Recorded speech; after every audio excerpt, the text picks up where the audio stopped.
Good afternoon, sisters. And welcome again to our class on the prophets, on the minor prophets. Today we are going to finish our study about Mica, and we will begin our study about the prophets on the 7th century. And among them we have Nahum, Zephaniah, Obadiah, Habakkuk. I know these names sound very esoteric. But these are names of prophets who are in the Bible. So, and probably for most of us, some of the oracles that we are reading was not part of our literature, part of our reflection time, meditation time, because of all the vocabulary of war and violence that is involved.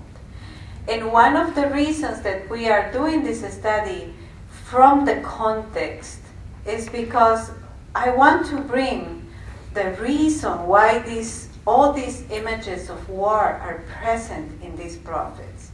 And the invitation one more time is to place ourselves in the feet or in the foot of the people who were oppressed, the people who were always colonized, the people who always suffered violence. And that's the story of Israel.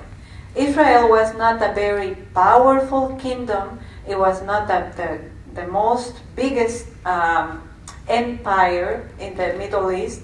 It was the smallest nation among the big empires. And from the perspective of those who were always suffering violence, is that we are invited to read these lines.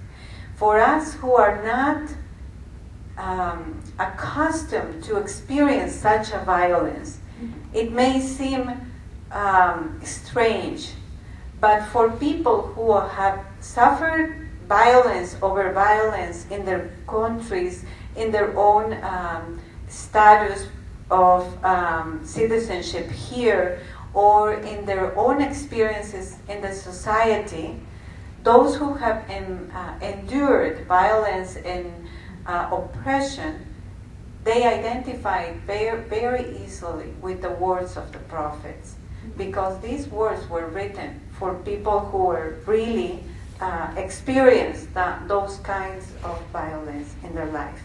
So we left the last class reading about the messages of or oracles of salvation in the book of Mica, in the first section of the book of Mica. We know that the structure of the book is, we find in the first chapters oracles of judgment, lamentations, woes, etc. And then the second subsection is the section of the oracles of salvation, of hope expressed through the verses that the prophet present to us. So the same structure we will find in the second section of the book of Micah. In chapter 6, we start again a new lawsuit or a new litigation, in the person of the prophet made by God to the people. And the word that starts this litigation is listen. And God starts to remind the people, listen, what I have done to you, what are the deeds that you have seen from my side? Remember, that's the word that always comes in the language of the prophets. Listen, remember. Because that's a way of keeping our image of God, as always loyal to his alliance, to his covenant of protection, of salvation, of liberation, etc. So in the first part, we have this call that God does to the mountains and the hills. God calls the mountains and hills as witnesses. And that's a way of putting creation as the witness between the human beings and God. And that is very current for us today as well. When do we understand our our fault to the creation? Is when we see creation crying before us. And that's also one way of addressing that the prophets have. Remember what you are doing. Remember how are your lands. Remember how are your mountains. And the mountains and hills are the areas where God revealed himself. I'm speaking in the very Israelite language because they saw God as a man, as Father. So that's the experience of the people of Israel. They felt closer to God in the mountains and in the hills. What happened in the mountain of Sinai? They received the Ten Commandments. What happened, for example, in Matthew chapter 5 and to 7? Jesus goes up to the mountain and then he reveals what is the will of God for these new people. So the mountains are these special places, and that's what the prophet calls as witnesses for this new message. And then he reminds to the people about the liberation that was operated in Egypt. And in the prophet Mica, we have one of the first witnesses of how the liberation process happened for the people who walked through the desert and came out from Egypt. It was not only the leadership of Moses, but there were collective leadership between Moses, Aaron, and Miriam. When we think about the Exodus event, we think about Moses. But there were more people than Moses involved on that. And actually, in the book of Exodus, the ancient part of the book of Exodus is chapter 15, verses 21 and 20 and 21, which is the Song of Miriam. And that's the oldest part of the book, and it starts with this song of liberation from one of the people who were leaders of the liberation. So we have here these memories about what God did for the people during the Egyptian oppression, and what was the response of the people. In verses 6 to 12, we find that God is calling the attention that they are not following their part of the alliance or the part of the covenant. And that's what is pushing God to have this kind of lawsuit with the people. You have not followed your part of the covenant. And a verdict is presented in verses 15 and 16. Following this, we have in chapter 7 a new song of lament. And we saw also in the first part of the book of Micah, the songs of lament or lamentations have all these metaphors and also the hyperbole, which is an exaggeration. So when we read the songs of laments or lamentations or the book of Lamentations, we have to expect that things are being exaggerated to really call the attention, because that is one way of writing poetry. So we don't have the reflection of reality, but an exaggeration of what is the reality. And in this song, the prophet is showing how the righteous ones, the people who are following the law and who are the humble of the earth, they are being oppressed by others. And the advice is that they will not trust anybody. And especially if we go to verses 5 and 6, what do you read and what comes to your mind? Can somebody read these verses? Put no trust in a friend, Have no confidence in a companion. Against her who lies in your bosom, guard the portals of your mouth. For the son dishonors his father, the daughter rises up against her mother, the daughter-in-law against her mother-in-law, and a man's enemies are those of his household. What comes to your mind when you read these verses? When Jesus quotes this. Jesus is quoting in the chapter 10 of the Gospel of Matthew these verses from Mica.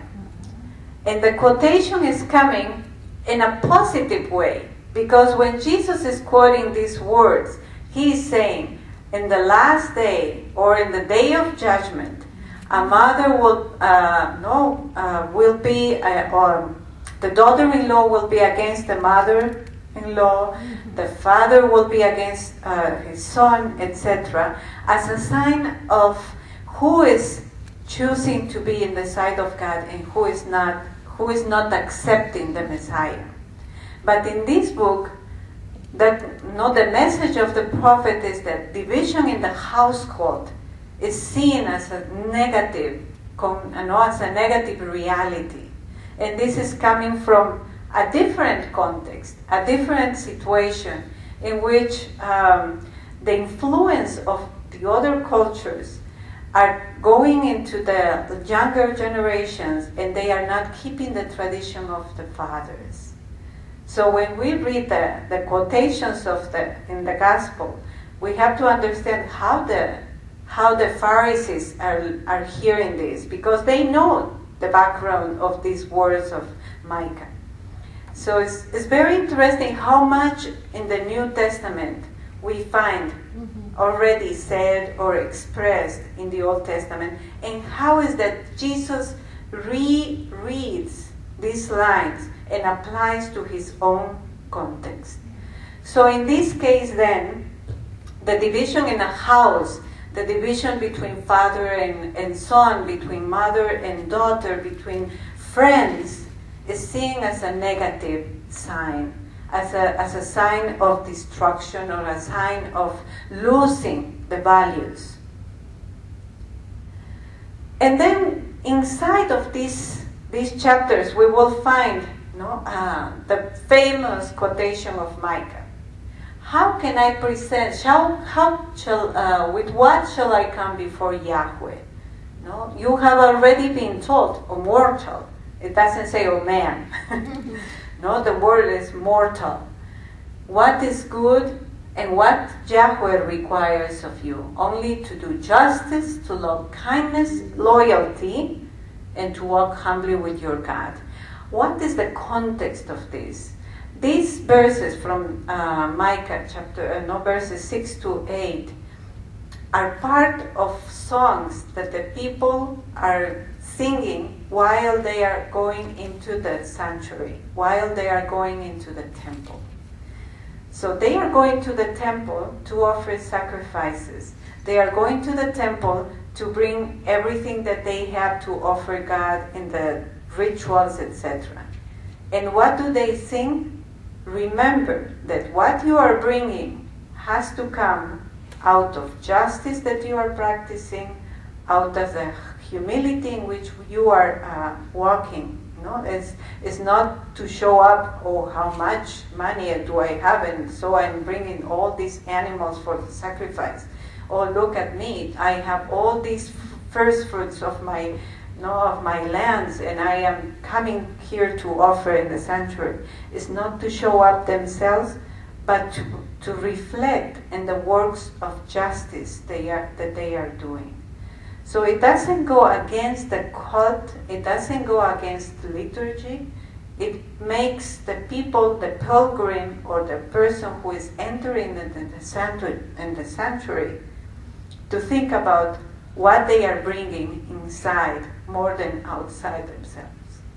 So I think that's something that we also have to think every time that we go into our liturgy.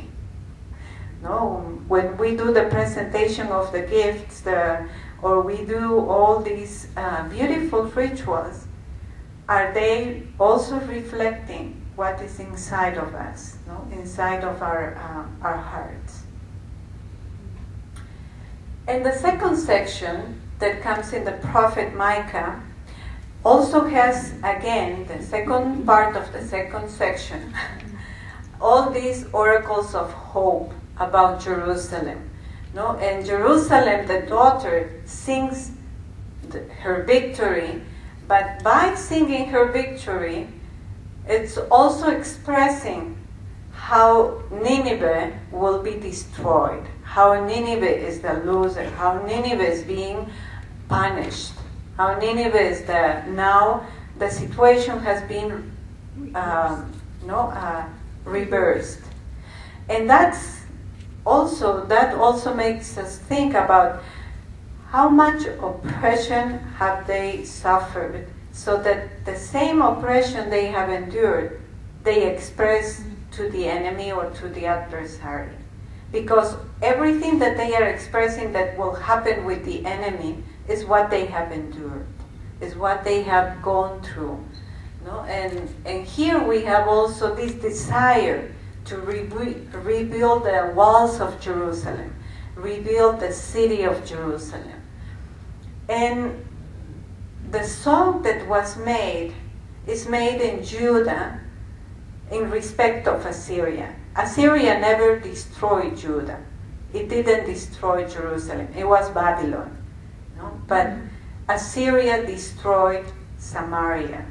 Assyria destroyed the city of Samaria and all the sanctuaries in the northern kingdom. So the people from the southern kingdom are putting all these situational disasters that happened in the north in the knowing that Assyria can do that with them as well. So at this point we have Assyria, and the capital of Assyria is Nineveh, as embodying the enemy for Judah. And the final appeal that makes the daughter, Jerusalem, is to return to the days in which God liberated the people, to go back to the time in which God was God of all the people of the alliance, and the people of the covenant were behaving as the people of God. And that's the time of the Exodus. No? Again, one more time, as in the book of Hosea, Hosea is inviting the people to go back to the desert, go back to the times in which we were faithful to each other. The same invitation we hear in Mica. Go back to the experience of fidelity between you and God. So, between the lines of punishment, the lines that has a difficult future for Assyria and Nineveh, we find all these hopes for the people of Israel, for the people of Judah. And that's something that is also current for our times. Why do these lines were put in the Bible is because during the time that the book was composed, later on, the people in Judah were still oppressed by the Persians or by the Greeks or later on by the Romans. And they saw that the experience from past centuries could console the people who were suffering from the new colonizer, from the new oppressor, from the new invader in the land. So we have here again words of Hesed, which is faithful love or loyal love, and then fidelity, which is Emet, and those words that express the good future for Judah. As part of the theology of the book of Micah, we also find the differences between a true prophet and a false prophet. There is a clear distinction in these chapters of Micah, who is the true prophet and who is the false prophet. At the level of popularity, those who are popular now are the false prophets because they have what they want. Everybody praises them. Everybody gives them the honor that they want to receive. In the likeness, no, in the message of Mica, the true prophet is despised during his lifetime, and he is recognized after he's dead. And that's the reality for many of the prophets of our times. How many good people in the church were condemned during their lifetimes, and they were recognized as true figures of wisdom, as figures, prophetic figures, centuries after or decades after they are under earth. No, that's something that also Mica makes us aware of. In in Micah's idea, God speaks through the prophet, not in the city, not a prophet from the center of the power or the government or the palace. The true prophet is found in the borderlands, with the people who are outside of the power or the authorities or the structures of the authority. What is salvation according to the preaching of the prophets? The false prophets will always preach victory and popularity. For a small nation, that was the temptation always, to be like Assyria, to be like Egypt, to be like Babylon, to be like the others, who are also victorious warriors, bigger nations, recognized. That's the temptation. And Micah is reminding themselves, the people, that the false prophet preached that. But what is the real salvation in the likeness of the true prophet? Is purification, is humility, is living the covenant. That's the sign of salvation. And who are going to be saved? According to the true prophets, many, everybody, and the nationalistic remain. Those who are faithful to their nations, to their authorities, to the people who are asking to go into wars, to fight for them, for the nation. Those are going to be the saved.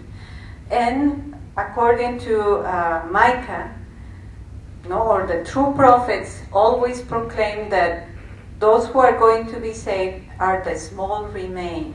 The small remain or the small number of faithful people who remain humble, and follow the law.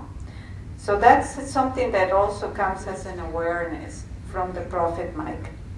So I hope with this you like a little better and you know a little bit more Micah, and we can give him an applause while I'm going.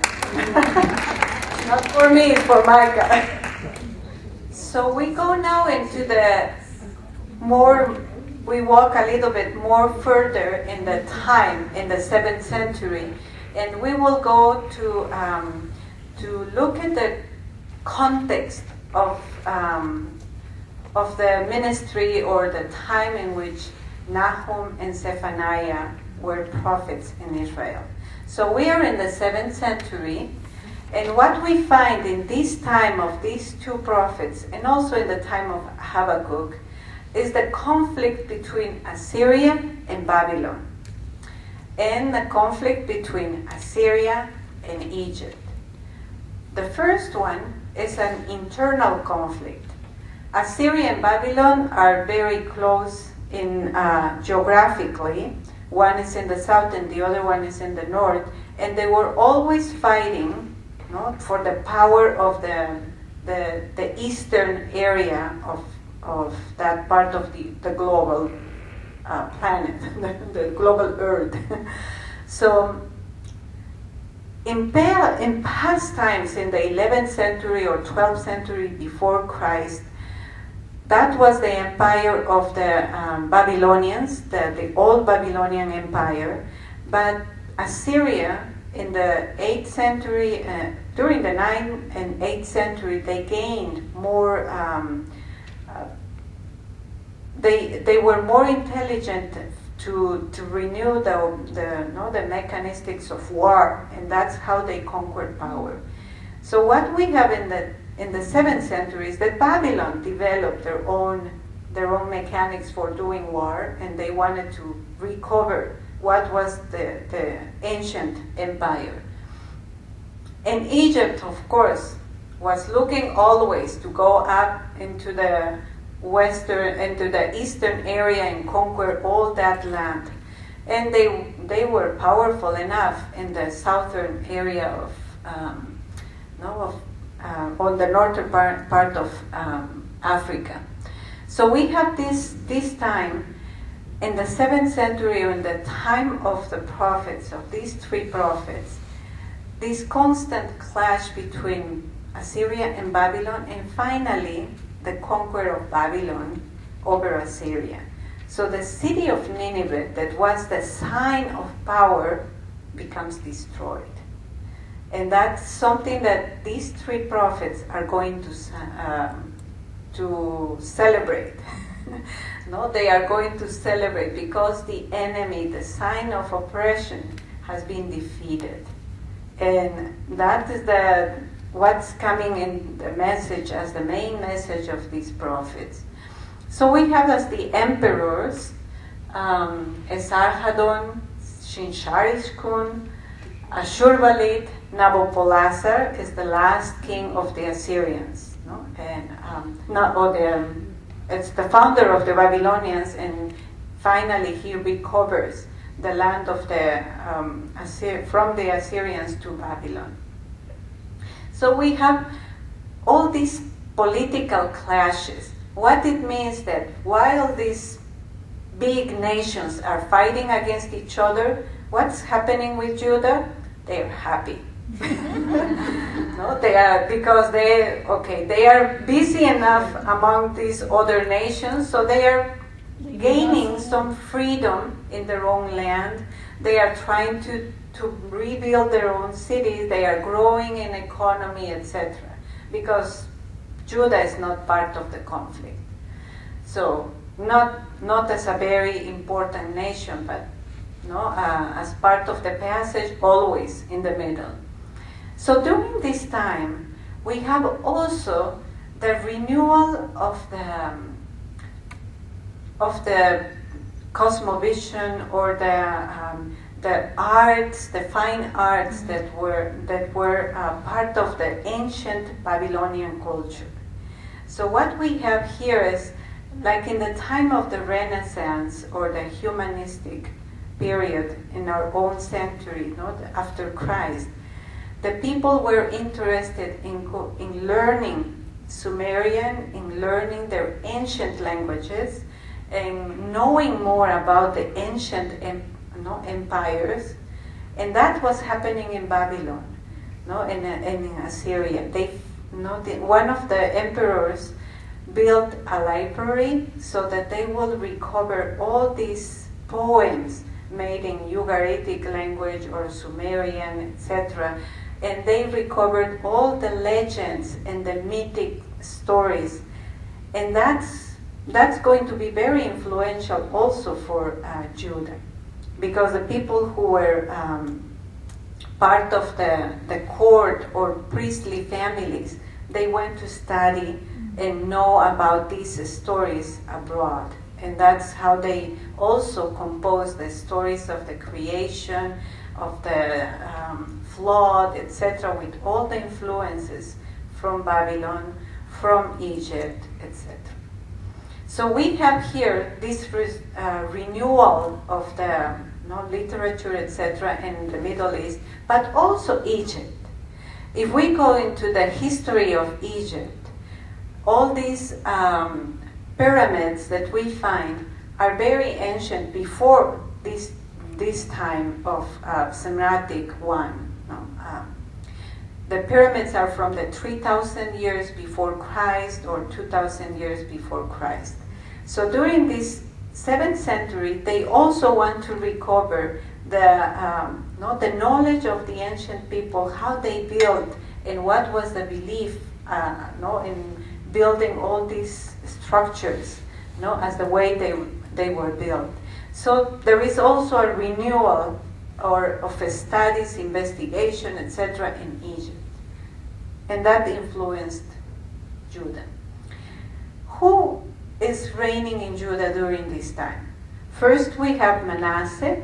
No, we had this king of Judah who was reigning for over more than 50 years.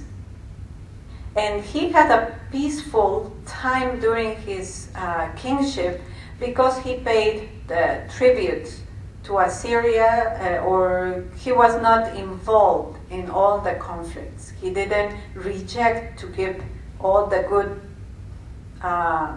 collections that they had in the temple and also in the as part of the government. Then we have Ammon, the king Ammon, and as you see, his own name comes from the influence of other nations around. This is not a Hebrew name. No, it's a name that comes from the Transjordan area. But from Ammon was born Josiah. And Josiah, if you read the second book of Kings, chapter 22, 23, or second book of Chronicles, chapter 33 and 34, you will find all these praises and stories about the King Josiah, how good he was, etc. He probably ascended into the throne when he was a kid, when he was 8 years old or 12 years old.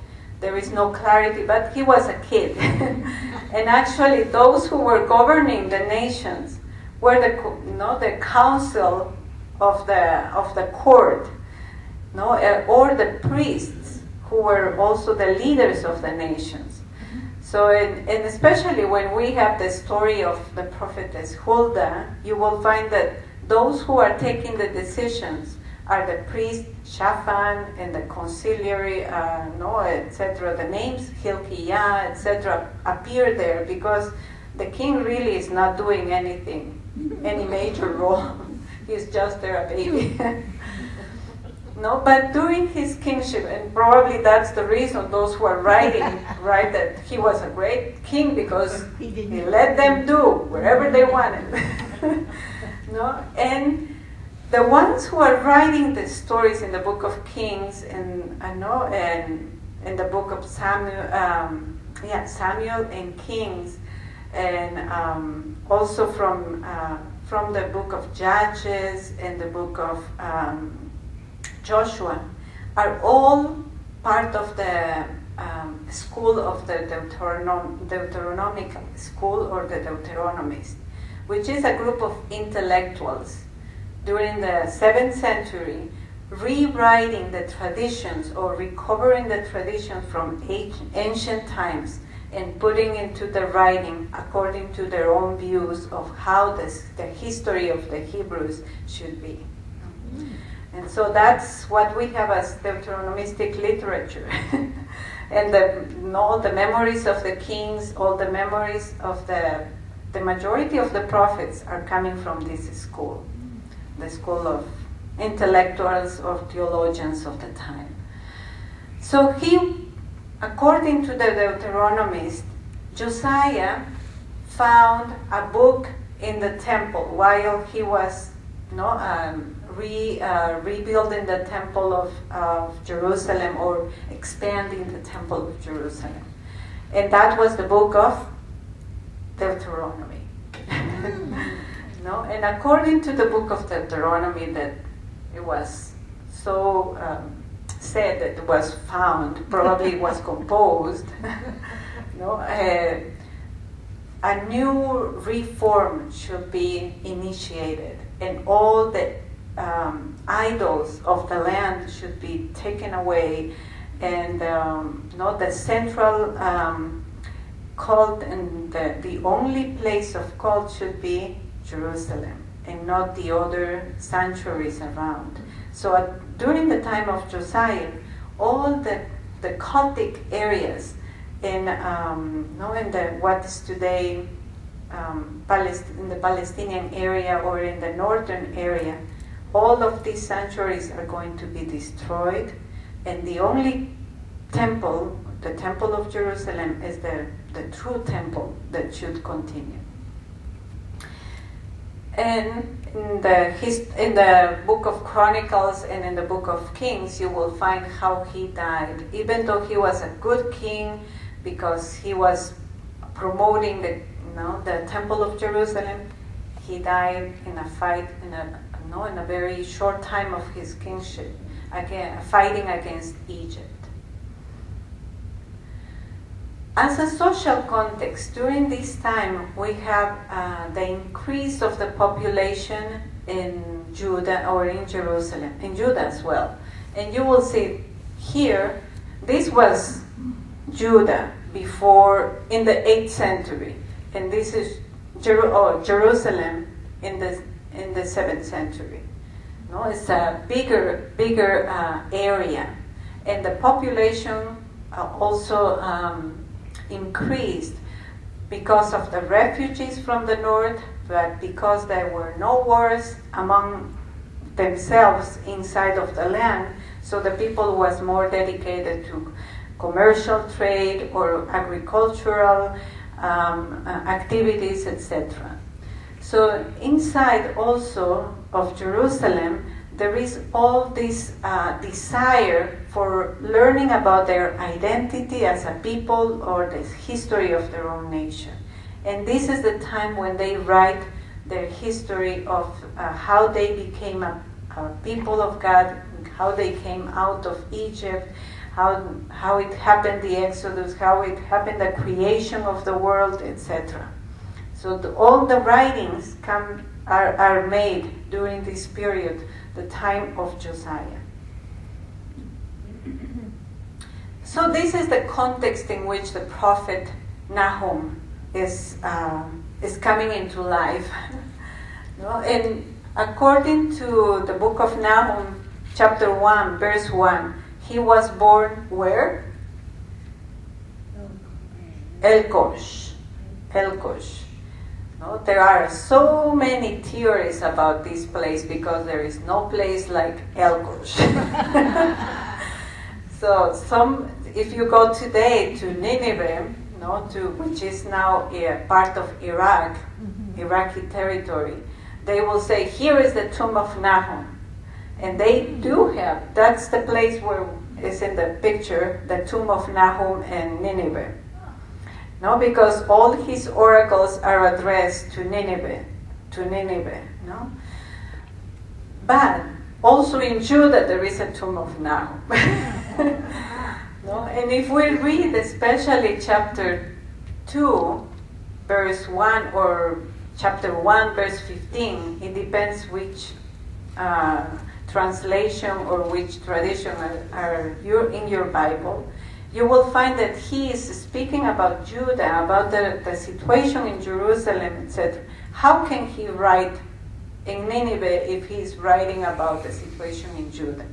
No? So that's why there is another possibility that he was born in Jerusalem and somewhere in Judah probably we can find the tomb of Nahum. Mm-hmm. But others also say that he was from Elkosh in Galilee. Elkosh is a small village in Galilee, in the northern area. But there is nothing that, there is no tradition about the prophet being in the north side. Only the name is close to Elkosh. What we have is that his name, what is the meaning of his name is the one who consoles. Like Nehemiah comes from the same root, the consolation, Naham, consolate. So that's what we have as information of the prophet. If you are curious about this prophet, you can read by yourself, but that's all I can say. The book has only 3 chapters. It's a very small book, as you have read. And in the first chapter, what we find is the description of the power of God. How is all the epithets about God as warrior, as full of wrath, as taking vengeance of no, for his people, etc. All of that is in chapter 1. And in chapter 2 and 3, we have all these. The only topic is the punishment of Nineveh. How Nineveh is going to be destroyed, what is Nineveh for the Israelites, etc. The book in itself has not been preserved very well, and that's why we find these two different numerations. If you have your Bibles, some of your Bibles have chapter 2, verse 1, and at the end of chapter 1, verse 15. No, there is a kind of difference. Mm-hmm. So probably it's because there are different manuscripts that don't match, and that's why between the Greek and the Hebrew there is no concurrence of where the book is ending or beginning. But probably it has additions from the post-exilic period, even though it's from the 7th century after the destruction of Judah was composed or was finished as a book. What we have as a contribution is the poetry. You will find metaphors and different ways of addressing God and different ways of writing poetry. And I have here for you, if Sister Bernice can help me to pass, one example of the Hebrew poetry. I don't expect you to read, but just to see how each of especially in the chapter 1, the prophet begins the composition of this poem alphabetically.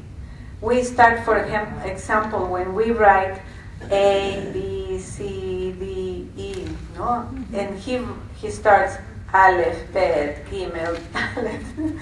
And if you see that I colored the first part to see how they are, the beginning of the verses are in alphabetical order.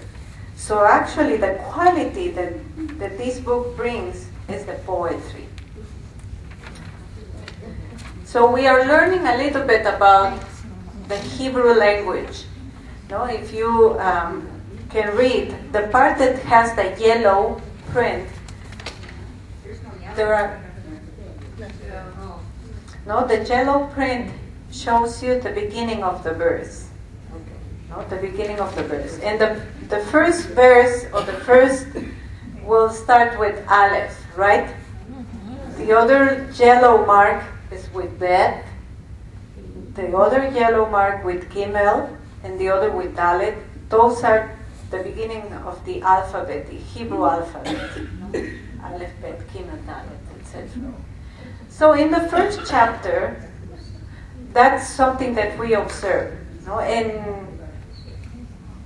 And if we translate those words into English, the translation in your Bibles do not reflect the Hebrew poetry, and not other language. That's the limitation of translating poetry in a different language. You cannot pass the rhythm. You cannot pass all the poetic devices that we can use, or the ending of each verse that can have rhyme, etc.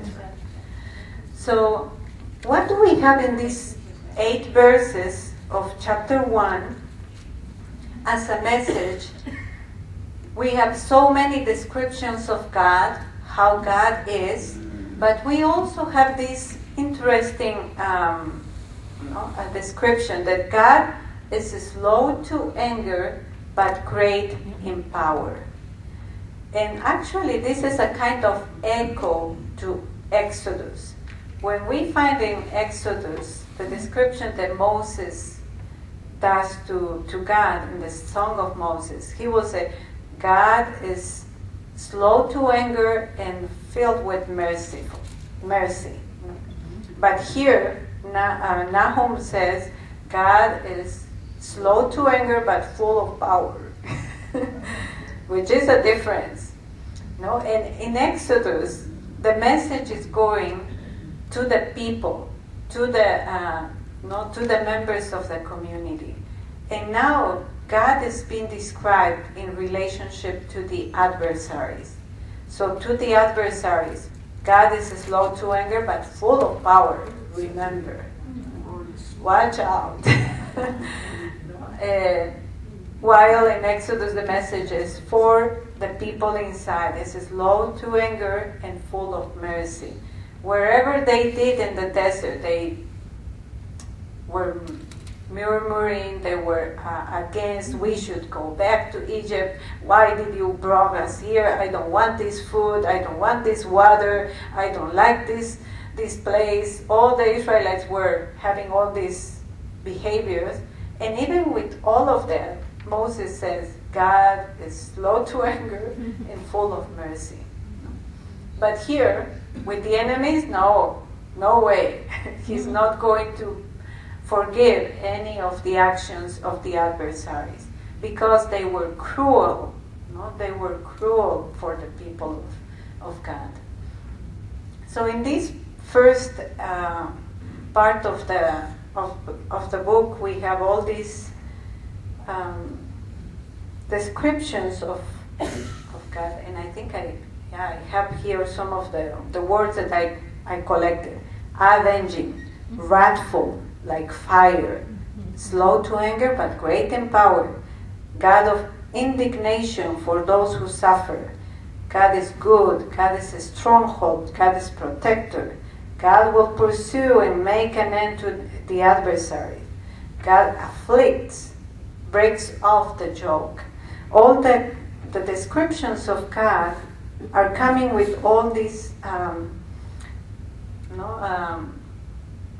adjectives that are reflecting power, are reflecting that God is in control of everything. So if we read one more time from the perspective of those who experienced that their God, the God that they believe was not really in control, the prophet is assuring, I'm telling you, God is present. God knows what you are going through. And I found this picture because one of the verses in Nahum chapter 1, verse 7, 8, is that the Lord is good, a stronghold in a day of trouble. He protects those who take refuge in Him, even in a rushing flood. Throughout all these different oracles of injustice, of etc., you will find a pearl. No, if we look more closer, we find some verses that can be very inspirational. And especially for those who have lost their houses during the fire, this verse can be a consolation. God is a stronghold in the day of trouble. God protects those who take refuge in Him, even in a rushing flood. And actually this picture is from 2018 when the fires exterminated this village and killed 70-some people. Yeah. So in chapters 2 and 3, we will find the punishment of Nineveh. And as I told, Nineveh was the sign of power of Assyria, was the sign of oppression, was the center of the colonization of all the other small nations around. And Nineveh was probably like this picture in the lower part of the PowerPoint, very beautiful, a city, an urban developed city. And this is what is left. After the destruction of Nineveh, only the walls are standing. And so the prophet is announcing or is singing the victory of God over the enemy. And if we read closer, for example, the Song of Mary in the Magnificat, it has the same sense, it has the same spirit. Those who are oppressed are now celebrating. Those who are were impoverished now are have everything, in abundance. Those who were the oppressors are being defeated, and that is the song that is also present in these 2 chapters of Nahum. So throughout all the epithets of war, etc., descriptions of violence that we can find, we have to read it from the perspective of those who were oppressed by this nation. So Nineveh, the fall of Nineveh is interpreted by the prophet as the punishment from God. Probably in reality, it was the defeat from Babylon to Assyria. But how the people from Judah are reading this event is that God is punishing Nineveh. And that's the interpretation that we are reading. So we have all these epithets between verses 1 and 7 of chapter 3 of the city of Nineveh, prostitute, etc. And then we have also the reflection of the fall of Thebes, the city of Thebes, Thebes. And the city of Thebes is in Egypt. And Assyria fought against Egypt because Egypt wanted to resist the power of Assyria, and they destroyed the city of Thebes in Egypt, the Assyrians. So as well as the Assyrians destroyed Thebes, now Nineveh is being destroyed by Babylon. And the prophet is making a sarcastic comment. Look what happened. The one who you destroyed, now you are being destroyed by others. The same violence you inflicted in others is coming to you, has come to you. And at the end of this book, we have a funeral lament. It's a song that was probably used for an individual, but now is applied to the city of Nineveh, to the destruction of the city of Nineveh. So there are many literary characteristics of this book. Actually, at the level of prophecy, it's not very rich, but it's more the contribution of this book is at the level of poetry. And that's why I gave you the first page, because it shows the technique, the advanced technique of the people before Christ, and who were probably very, very gifted in poetry. The central topic of this book is the fall of the tyrant Nineveh, and the theology is that it comes with the idea of the retribution. God gives to everybody what they deserve. If they are evil, they are going to be punished. If they are good, they are going to be blessed. That's the belief that is behind the book, and we have to understand that knowledge of knowing God, of view of God, is not our view. It was the view of the people before Christ. That's the theology of retribution. But one of the contribution of this book, that this book makes, is also the idea that God makes justice in the real life. We don't have to seek justice before we are dead. The people are not promised with a better life in the afterlife. They are promised with justice in their lifetime. Justice happens here. God acts here. And you can see it in the destruction of Nineveh. God is not going to promise you a better life when you are dead. It's promising you a better life, or the revenge of the righteous person here in this history, in this land, or in this time. So we go to Zephaniah. Zephaniah has a little bit this different way of speaking than Nahum. Nahum is very realistic, very historical. Zephaniah goes to the afterlife, to the judgment, the end of the days, no, and the day of judgment. So we have here as a context the same context that the prophet Nahum lived with, no, as the time of Josiah, the time of Renaissance, the time of the renewal of the literature, etc., the Deuteronomistic movement, and also the time of polarization between those who are against Assyria and those who are in favor of Assyria, no? Because Assyria has been defeated by Babylon, and they are fearful that now Babylon is going to go against Judah. So actually the population is not very united in their view. Should we be more compassionate with Assyria or not? No, because the enemy is going to be Babylon now. And so we have this context as as the place in which the prophet Zephaniah had his ministry. The name Zephaniah means Yahweh hides, maybe because the people cannot see Yahweh clearly, no? Or the Lord is hiding from us, or God has hid something, no? For is doing purpose, has hidden purposely for the people. In the first verse of the book, we will find the information about Zephaniah. Contrary to what we have in the prophet Nahum, we have more information about the patrilineal family or the ancestors of Zephaniah. So he was probably a person who came from a very recognized family or a priestly family, because later on in the verses that he expresses, the way he expresses is like he's a part of the priesthood.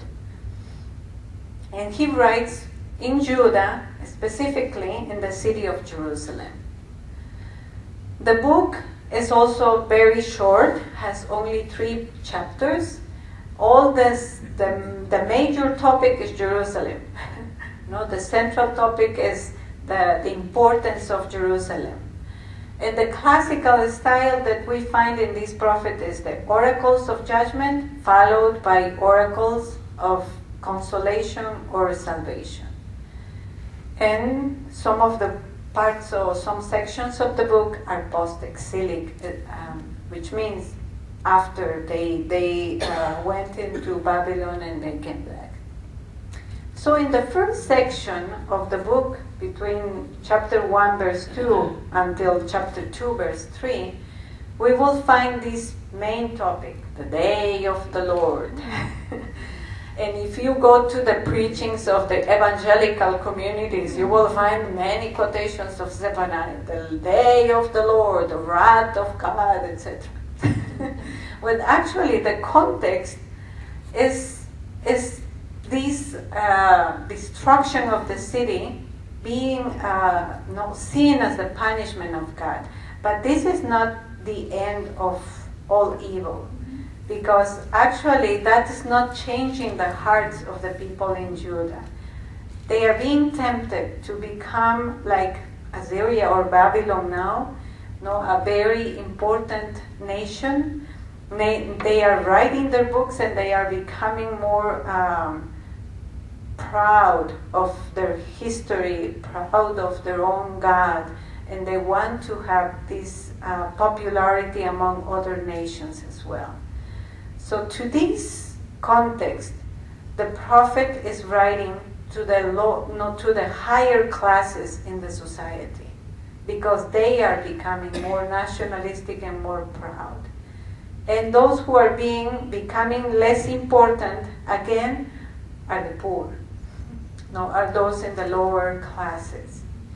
That has been always the temptation of the people in Judah, or the class of the nobility. So to them is being addressed this first section. It's not being addressed to everybody in the city, but to the higher societal class, to the authorities. And the prophet is going to speak about the day of the Lord is at hand. And what are the signs of the day of the Lord? Judgment. of what you are doing, how you are behaving, the way you are wearing your, what garments you are wearing, how much are you accumulating in richness or wealth, how much you are oppressing others. That's going to be the day of the Lord and the judgment that God is going to have. And so he speaks about the imminence. It's going to come very soon, very soon. And the exhortation is, seek the Lord, all you humble of the land who do his commands. Seek righteousness, seek humility. Perhaps you may be hidden in the day of the Lord's wrath. And it doesn't say you may be hidden. Perhaps. No, perhaps. Because we are not ever sure that we are going to be saved. We walk as better as we can, as the best as we can. We cannot assure or we cannot guarantee ourselves our own salvation. It's God's gift, graciousness that makes us part of the group that is being saved. So actually the call of this prophet is not very different than Mica. Seek the Lord, seek humility, seek righteousness, seek justice. All the messages of the prophets are very similar, and except for Nahum. So at this point I will invite you for our next class to do a homework. You have a number in your table.